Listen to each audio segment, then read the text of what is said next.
Hello darlings, welcome to another broadcast of The Curious Mind of Raquel Carter.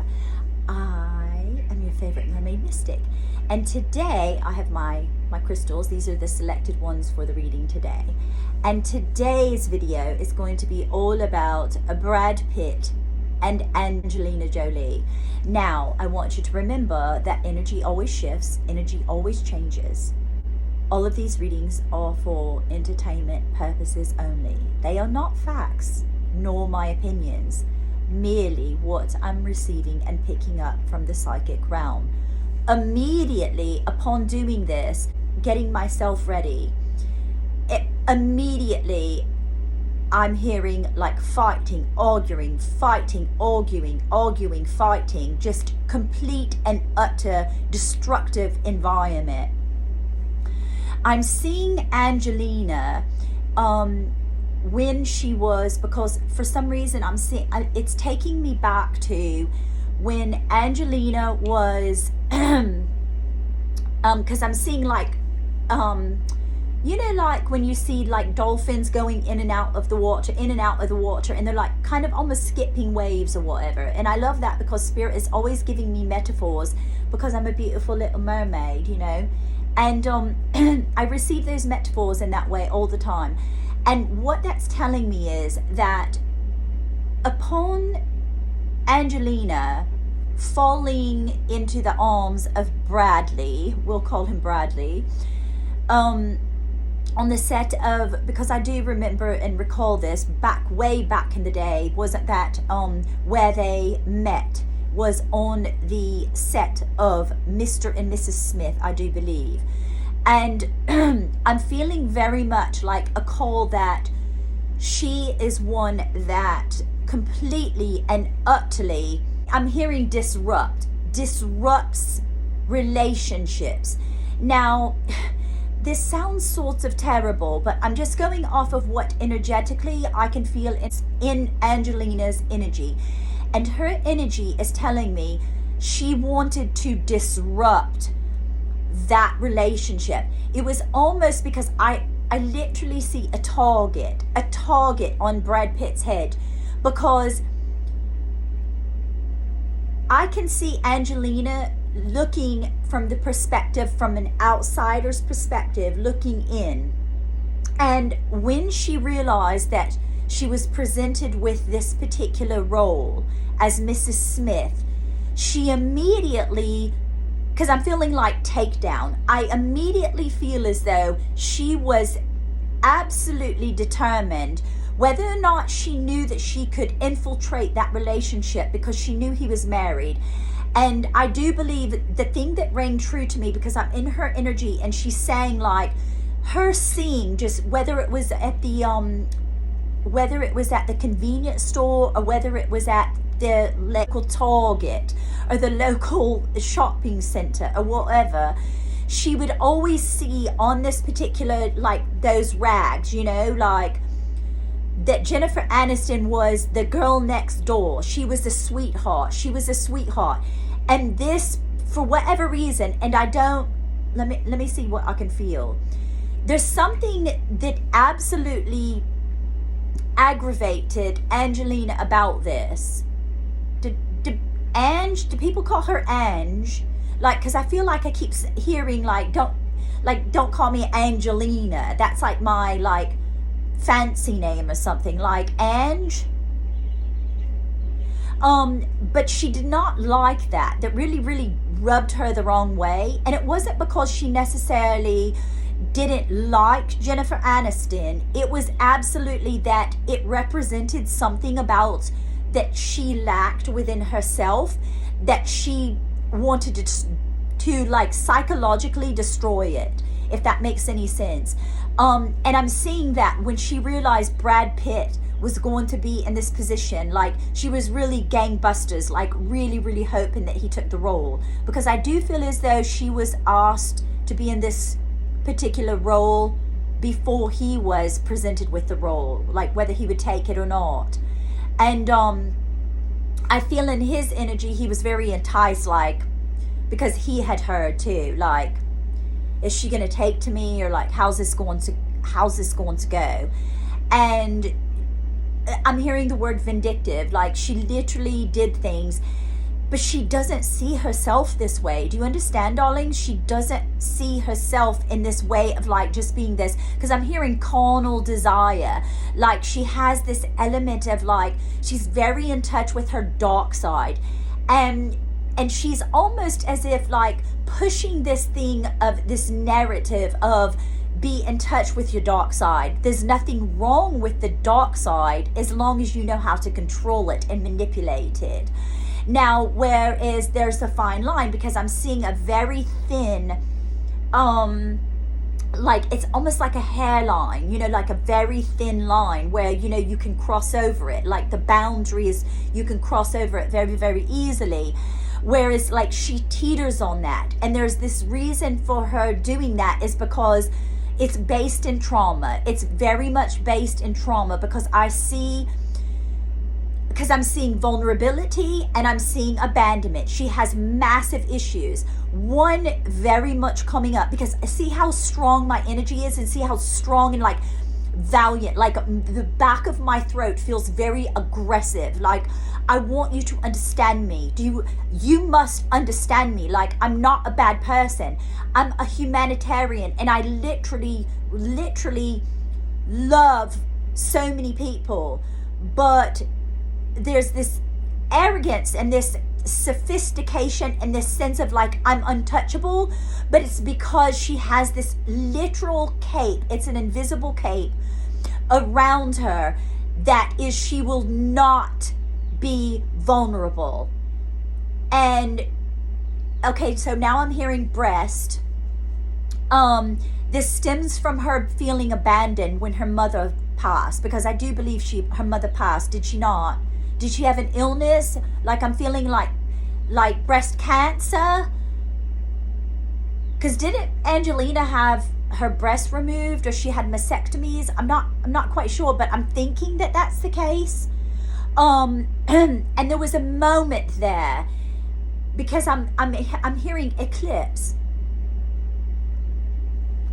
confirmation that she was very vulnerable. This is the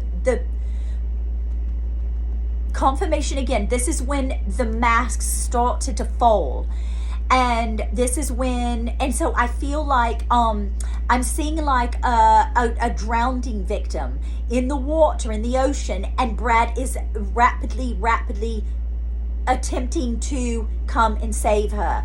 And although this made her feel safe, I feel as though like she's like in my throat, I feel as though like she wants to be rescued, but it was also this sense of like I cannot allow myself to go that far down, because it's a literal pit, like no pun intended. Literally, I feel that is the pits of hell if I am vulnerable like that. Like that is too vulnerable for me, and I am not going to feel that way, because the abandonment of my mother passing has been excruciating, and she is so pent up. I'm hearing eating disorder. Does she have like an eating disorder? Not necessarily one that's intentional, but one that is almost like a sense of like self-harm. I don't know if she's ever had like a self-harm issue, because I'm hearing like I'm seeing like a literal razor blade, like, you know, like when you wear like long clothes and everything because you've self-harmed. Like some people just like slash themselves. It's a self-harming thing. And then because I feel like this, and I see like a black dress or a black sleeve, and it's always making sure like I have to be covered, like, because this is this self-harming that she does. It's almost like an obsessive compulsive disorder. And I feel so strongly like in my voice, like, can you hear my voice? Like it's literally like it's starting to hurt my back of my throat, because I feel her energy is so, I mean, absolutely just agitated. It's so agitated. And I keep seeing like the harm is just absolutely like, because I see it flipping on its head, you know, like a coin, like you flip a coin and then you like wait for it to land. And I hear like she's always hoping that it lands on heads when it comes to her children, because it's like if you get tails, that means like my life will be revealed. That literally, because like in her energy, like it's a defense mechanism for where she's turning the children, or has turned the children against their father. Like this is the only kind of wielding power that she actually has. And I feel like I'm using it till the hilt. I'm absolutely going to use it to the hilt until I no longer have any control, but I have to control this. And so like I see her in public, I see her like in the public, you know how like, and I'm feeling very, very distressed. Like this is an anxiety move that she does so that it will calm her nerves, so that no one can see that she is very, very anxiety ridden. In public, she's known to like have her children around her. Like they're always like, they're either like right in front of her, right beside her, or she's always wanting to hold their hand. It's a self-soothing thing so that she can feel like they help her to calm her. It's like, it's a very selfish move on her part. Like she has utilized her children in a way that is beneficial for her, which is actually, I'm hearing the word hindrance. It's actually caused her to hinder the growth of her children, because she has actually used the children to benefit her emotionally, because she has thwarted her own healing, because she refuses to be vulnerable, and she refuses to be she refuses to look at her abandonment issues. And so she would rather project it onto like the ass of a husband that you were. And so she knows that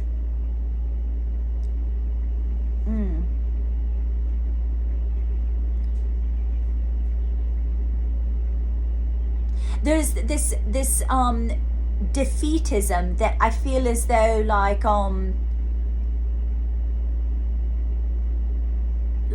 once her and Brad like separated, and they had all of this mischievousness, because I feel the word mischievous, like she's being a mischievous, almost like, you know, the character that she played in the Maleficent.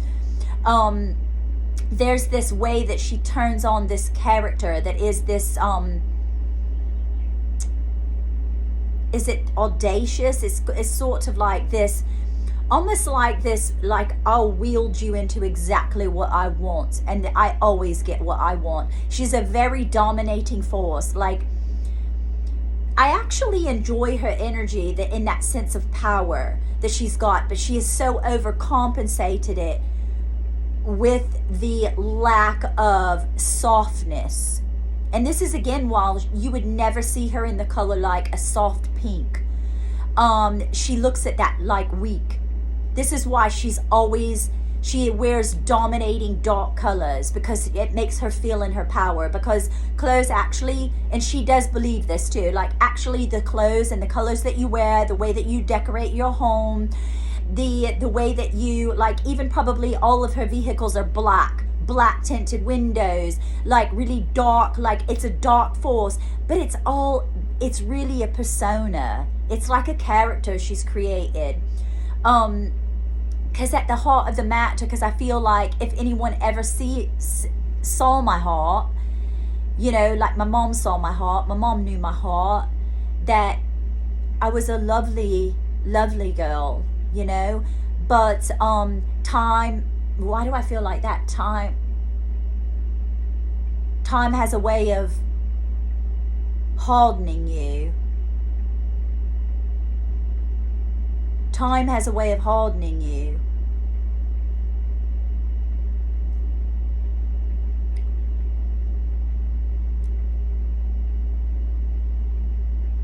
She literally, like, I don't know, but she's very dominating in this reading, where Brad's very like a passive, like he's very passive, like whatever, like I know how she really is. Like, I've seen her behind closed doors. I know she can be manipulative. I know she can be just an absolute nasty woman. But you know what? Like, I know her. Like, I literally know her. I know her games. I know how she plays it. I know how she does it. I know how she manipulates. I know how she seduces. She seduced me. Not that I'm innocent, but she's a powerhouse. She's a powerhouse. She knows how to get what she wants. And I feel as though, like, because I'm hearing the word resign, like, I don't know why, but I don't know where he lives. Does he live in the California? Because I feel as though, like, I can see children, like the last couple of children. Not that, I don't know how many children she has. How many children does she have? But, like, I see at least four children. And I feel as though, like, I can see Brad.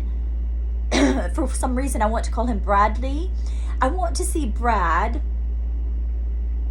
I mean, Bradley wants to see, like, it's almost as if he's waiting till the children become of age, because I keep seeing 18, 18, 18, like it just flashing, flashing, flashing. And, like, then I see a foreign country. Like, he doesn't even really want to be in California or wherever he's living. I don't know where he's living, but I think he wants to live out of country for some reason. But he's waiting for the children to become a certain age or something. I don't know why. But I'm seeing, like a little neighborhood, like a cul-de-sac or something, like, you know, and then I see, like, kids running from, like, maybe mommy's house to daddy's house, mommy's house to daddy's house. But it's becoming more sparse. Like, only one child is running over there now, whereas there was more at one time, and now it's just like, yeah. And then I see, like, leaves falling on a tree, like, I'm falling from a tree, as if, like, fall has come, and, like, there's no children. So there's, like, leaves on a porch, and, like, no one swept the porch.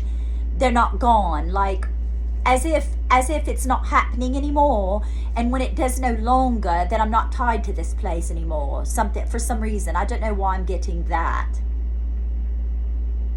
I'm hearing the word restless. I'm hearing the word therapy for children, therapy for children.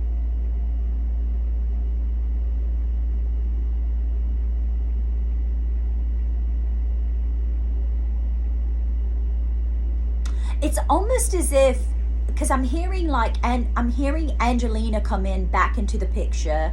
Like I said, I was in Brad's energy first, and then I'm hearing, like, getting back into Angelina's energy. There's some reason that she feels this sense of vindictiveness, like, I love men, but I love to hate men. And I also, okay, so, like, I'm feeling like, once again, this is coming back to Jennifer Aniston. Did Jennifer Aniston have a good relationship with her mother? It's almost as if, like, this jealousy, like, for women that have relationships, or good female, because I'm hearing the word feminine, relationships with other feminines. And it's as if, like, I resent them because I don't have that. Like, I don't have my mommy. And so it's almost like she enjoys tearing other people away from their friends, and their, like, I want to cause heartache to them because I have heartache. It's a projection thing, right? I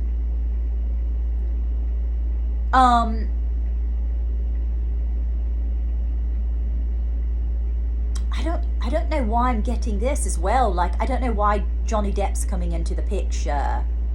Like, and then I see, like, a bulldog or a dog of some sort. Like, she babysat a dog or something. Like, did she have the hearts for Johnny Depp or something on a movie? Was it The Tourist? Is that what I'm hearing? The Tourist?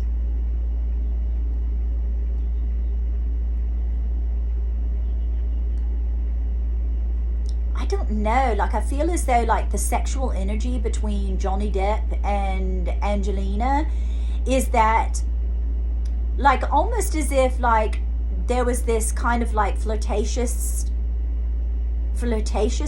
in their relationship when they were on set. Um, but I keep hearing like, I'll chew you up and spit you out. Like, I literally would devour you in 1 second. Like, you couldn't handle me, sort of thing. Was she taller than Johnny Depp? Is she taller than him? Almost as if it was feeling like too over dominating.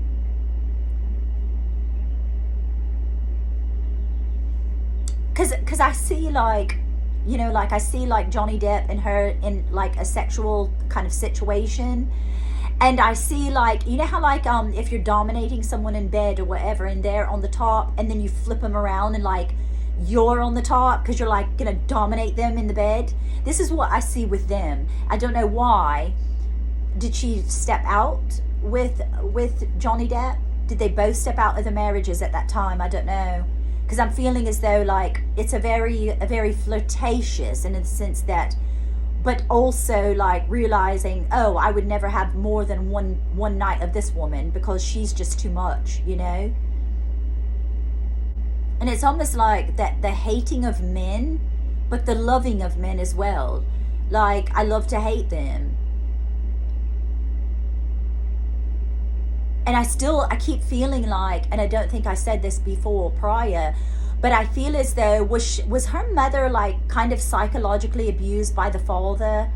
Was it Mr. Voight? John Voight? Is that her father's name, right? Like, she saw some things in her childhood that really kind of distorted her way of seeing and viewing the masculine.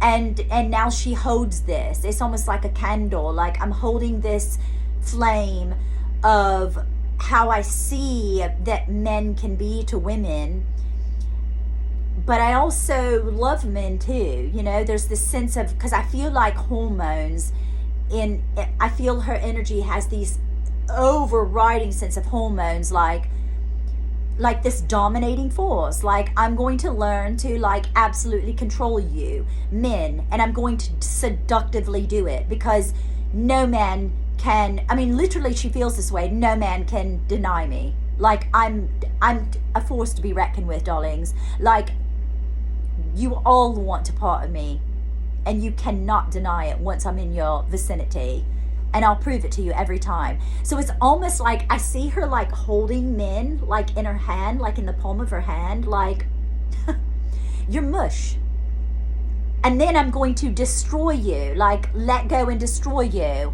And this is my way of it. It's this self-defeating sense of like, this is how I'm hurting men, in a sense, because of what she saw in her childhood. I don't know what she saw in her childhood, but there's some sense of not wanting to be vulnerable and having massive abandonment issues. This is, and I'm also hearing very much like, I feel like my saliva is getting saliva in my mouth, and this is causing her like panic, because I feel like, you see how I'm like feeling like her energy is like anxiety ridden, like my children are getting older, like my children are getting older, oh my god, oh my god, oh my god, they're not going to be in my, like she's very nervous about this, and not because they're like, she's worried that they'll go to daddy, you know, and side with him. That's not the issue. The issue is, I will be alone. I'm going to be alone. And her children have thwarted off those feelings of loneliness, because she's extremely a lonely woman. Absolutely lonely to the nth degree. And that, because I'm hearing culmination, this is also the culmination of why she wanted to adopt and then have loads of children, because it was almost like this addiction. Like, if I keep having little children, it's going to take longer so that I can prolong this sense of me being lonely. Like, I almost feel as though it was an intentional thing. Like, she knew, like, I want these children, and then I'm going to discard the man or the sperm donor. Like, this is literally how she like views the men. I just feel like there's this rapid sense of like, stop. Almost like I'm revealing too much about her. like her energy is very like stalwart, like stop talking now, you know.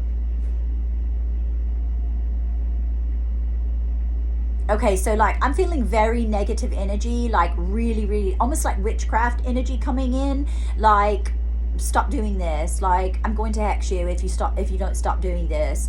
Not that that has any control over me, because Raquel as the channeler does not you know, feed into that, but you cannot delve into energy without the free agency of that person saying, I really don't want you looking and lurking into my energy anymore, so I'm going to close it for now. This is what I've gathered in this reading. Thank you so much, and as always, I'm most affably yours into my next swim. Cheers darlings, toodle pip.